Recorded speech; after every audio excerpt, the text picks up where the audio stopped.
ओम श्री गुरुवे नमः। प्रणाम भगवान। मैं अमृत का सागर ब्रह्म विद्या का अद्भुत ग्रंथ परम पूज्य स्वामी निरंजन देव जी महाराज का, और आज का शीर्षक है भगवान अविद्या का स्वरूप। अविद्या का नाम अज्ञान है। इस अज्ञान की आवरण शक्ति जीव के अपने वास्तविक स्वरूप को ढक लेती है तथा अज्ञान की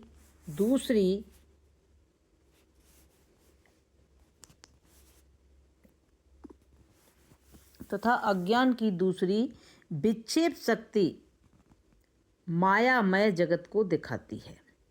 जीव ब्रह्म का स्वरूप होने से सच्चिदानंद स्वभावी है, किंतु अज्ञान के इन दोनों आवरणों के कारण वह अपने नित्यानंद स्वरूप को भूल दृश्य जगत में सुख की आशा रख मृगमरीच का नीर से तृष्णा बुझाने की तरह व्यर्थ चेष्टा किया करता है।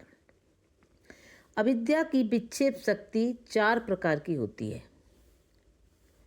अनित्य में नित्य बुद्धि, दुख में सुख बुद्धि, अपवित्र में पवित्र बुद्धि तथा अनात्मा में आत्मा बुद्धि। अनित्य में नित्य बुद्धि देह एवं स्वर्ग आदि लोक अनित्य, जड़, क्षण भंगुर, नाशवान है। बच्चे, युवा, वृद्ध देखते देखते काल कवलित हो जाते हैं। यह देखते हुए भी लोगों को यह भय नहीं होता है कि इसी प्रकार अचानक कब हमारा भी प्रारब्ध भोग समाप्त हो जाएगा एवं इस शरीर को संसार वाले, परिवार वाले यही जलाकर गाड़कर नदी में बहा देंगे या कुत्ते, भेड़िए, गिद्ध आदि पशु इसे नोचकर समाप्त कर देंगे। प्रतिदिन आँखों के समक्ष यह मानव शरीर की लीला हो रही है, किंतु अपने मन का ख्याल कभी नहीं करते हैं। यह जीव मकान, धन, परिवार की वृद्धि में सब समय लगा रहता है, जैसे कि वह सदा भोग करता रहेगा। प्राय लोग इस प्रकार की योग सिद्धि, औषधियाँ एवं भोजन का प्रयोग करते रहते हैं कि हम देह से सदा युवा रहें, कभी न मरें एवं सुख भोग करें।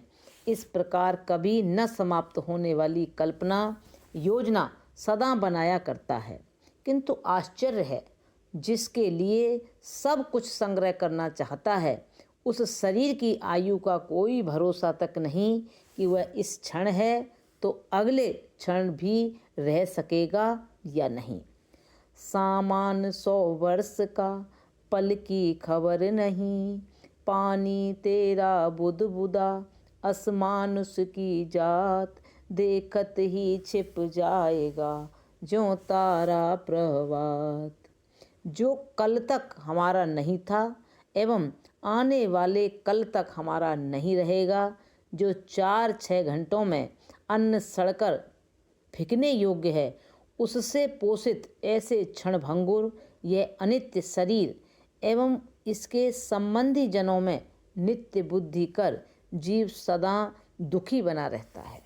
यह देह वासना ही जीव को जन्म मृत्यु के चक्र में भ्रमित कराती रहती है।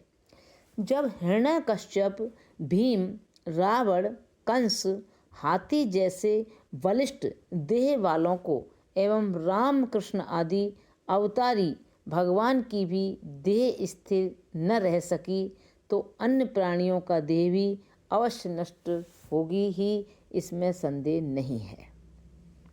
जातस्य ही ध्रुवो मृत्युर्ध्रुवम जन्म न मृतस्य च। गीता 2:27। जो देह जन्मा है उसकी निश्चित ही मृत्यु होगी, किंतु सबकी नित्य मृत्यु देखकर भी मनुष्य अपने मरने की घटना को भूल बैठा है। दुख में सुख बुद्धि। प्रत्येक मनुष्य इस संसार में दैहिक, दैविक एवं भौतिक तापों में जल रहा है। जन्म से मृत्यु तक नाना प्रकार के रोग, भय, आक्रमण होते ही रहते हैं। जिन्हें न चाहकर भी जीव को भोगना ही पड़ता है। यह शरीर दुखालय है। यह कभी भी पूर्ण स्वस्थ एवं मन को इसकी ओर से निश्चिंत नहीं पाओगे। घर से बाहर जिस हेतु से गया है, जा रहा है, पुनः सुरक्षित लौट आवेगा, इतना भी इस देह का भरोसा नहीं है। बाहर ही इसे खतरा है ऐसा नहीं। घर में बिजली, छत, दीवार के गिर जाने से अथवा चोर, सांप, बिच्छू के आक्रमण से भयभीत रहता है। कभी माता, चेचक, प्लेग, हैजा, भगंदर, केसर, मधुमेह, टीबी, टाइफाइड आदि रोगों का प्रकोप, तो कभी लकवा, कभी अर्धांग, अंधता, बधिरता का प्रकोप सताता रहता है। तो कभी चेतना शून्यता को प्राप्त हो जाता है। फिर भी अज्ञानियों को देह दुख रूप होने पर भी इससे मोह कम नहीं होता है एवं इन दुखों से सदा के लिए छूट जाने का कोई स्थायी उपचार भी नहीं करते हैं। अपवित्र में पवित्र बुद्धि।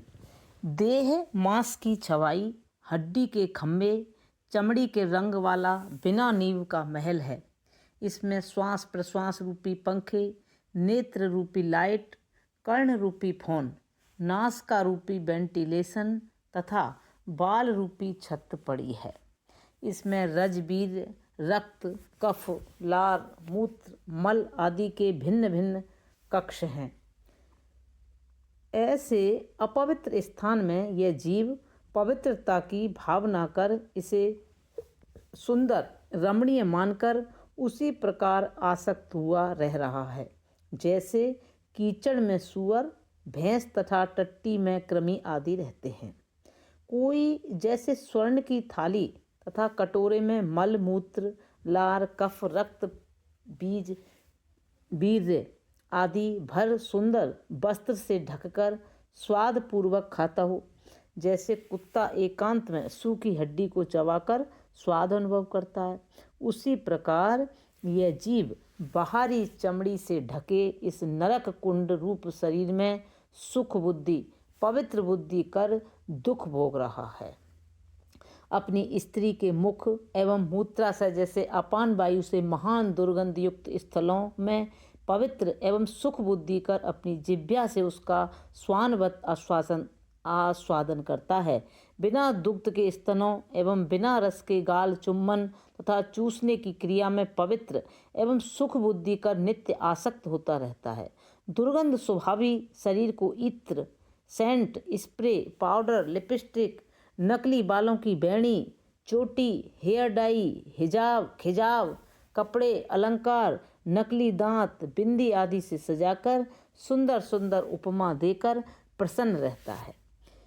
पूतों की तरह घर एवं बाहर नंगे रहने में लोगों को दिखाने में ही अपनी महानता समझते हैं। धार्मिक क्षेत्र में भी यह भ्रष्टाचार फैल गया है। गंदे, अपवित्र, दुराचारी गुरु, पंडित, पुरोहित के शरीर को अत्यंत पवित्र मान उनके चरणों को धोकर पान करते हैं एवं उस जल को अपने घर, तन, सर पर छिड़काव कर पवित्र मानते हैं। उसी गंदे अपवित्र जल को बोतलों में भरकर रखते हैं, जिसे रोज रोज निरोगता की आशा से ग्रहण कर रोगी हो जाते हैं। उधर उनके गुरु स्वयं रोग ग्रसित हो डॉक्टर द्वारा उपचार कराते कराते भी काल कवलित हो जाते हैं और इधर शिष्य गुरु चरणामृत पान कर अमर बनने की आशा रखते हैं। इसी प्रकार झूठा तमोगुणी अन्न उन नामधारी महात्माओं की थाली से उठा सब भक्तजन मुक्ति की आशा में बांटकर महाप्रसाद कहकर खाते हैं। तब फिर कुत्ते, बिल्ली, चूहा, मक्खी, भिखारी, गाय, कौवा भी उनके झूठे अन्न को खाकर क्यों न मुक्त होंगे, क्योंकि जहाँ भक्त लोग गुरुजी का उच्चिष्ट ग्रहण करने वाले नहीं होते हैं, वहाँ इन कुत्ते, बिल्ली, कौवा, गाय आदि जीवों को ही ग्रहण करने का सौभाग्य मिलता है। देह दृष्टि से कीट पतंग से ले ब्रह्म आदि पर्यंत सभी के शरीर इन समान 5 तत्वों के बने हुए हैं। उनमें न किसी का शरीर पवित्र है न अपवित्र है। मानव तो अपनी उपयोगिता के अनुसार उन उन शरीरों में पवित्र अपवित्र उत्तम अधम की कल्पना की है। पंचात्मकेषु भूतेषु समानेषु च वस्तुतः को भवानीति वह प्रश्नो वाचारंभो यार्थकः। देवता, मनुष्य, पशु, पक्षी आदि सभी शरीर पंचभूतात्मक होने के कारण अभिन्न ही है और परमार्थ रूप से भी अभिन्न है। ऐसी स्थिति में किसी भी प्राणी के शरीर व आत्मा में भेद देखना अविचार पूर्वक निरर्थक कथन है। उपरोक्त सभी प्रकार का वर्णन देह में से पवित्र बुद्धि को दूर करने के लिए किया गया है। अपने को पवित्र मान अन्य से नफरत घृणा के लिए नहीं। फिर आपका शरीर भी तो उसी गंदे रजवीद से उत्पन्न होकर उसी अपवित्र मूत्र द्वार से आया है। अब अनात्मा में आत्मबुद्धि। सबकी देह अनात्मा है एवं आत्मा सबकी एक एवं नित्य है। देह के धर्म आत्मा के धर्म से बिल्कुल विपरीत हैं। देह असत, जड़, दुख एवं अनेक रूप हैं तथा आत्मा सत, चित, आनंद एवं अद्वय रूप है। कोई भी व्यक्ति जिस मकान में रहता है, जिन कपड़ों को पहनता है, उस मकान एवं कपड़ों को यह नहीं कहता है कि ये मकान कपड़े में हूँ। किंतु महान आश्चर्य है कि जीव ने जिस शरीर रूप मकान में आश्रय पाया है, जिन शरीर रूपी कपड़ों से अपने को ढका, उसी देह रूपी मकान कपड़ों को मैं स्त्री, पुरुष, बालक, युवा, गोरा, काला, मोटा, दुबला, लंबा, नाटा हूँ, ऐसा भ्रांत देहाभिमान कर 84 लाख योनियों में भटकता, आश्रय पाता हुआ महान कष्टों को भोग रहा है। शरीर से जैसे वस्त्र पृथक हैं, वैसे ही जीव रूपी पुरुष से यह शरीर रूप वस्त्र भी पृथक है। इस प्रकार अज्ञान के कारण आत्मा में अनात्म बुद्धि एवं अनात्मा में आत्मबुद्धि कर लेता है।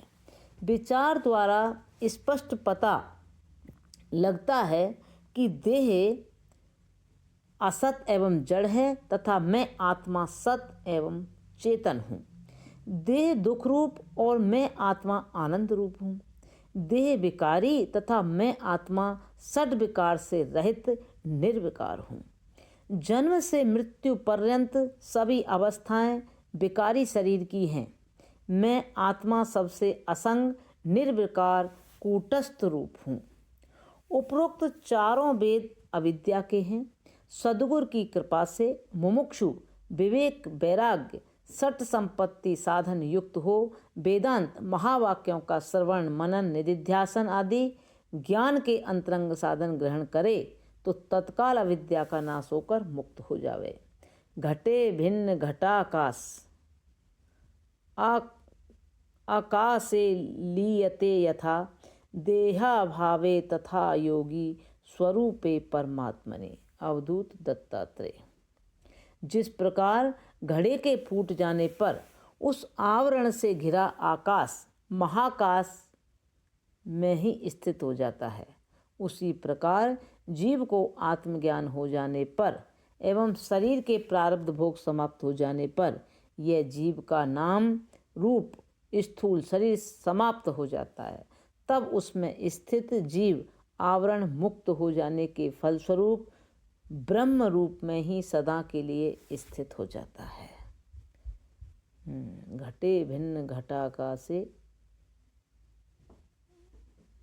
महाकाशे लीयते यथा देहा भावे तथा योगी स्वरूपे परमात्मने।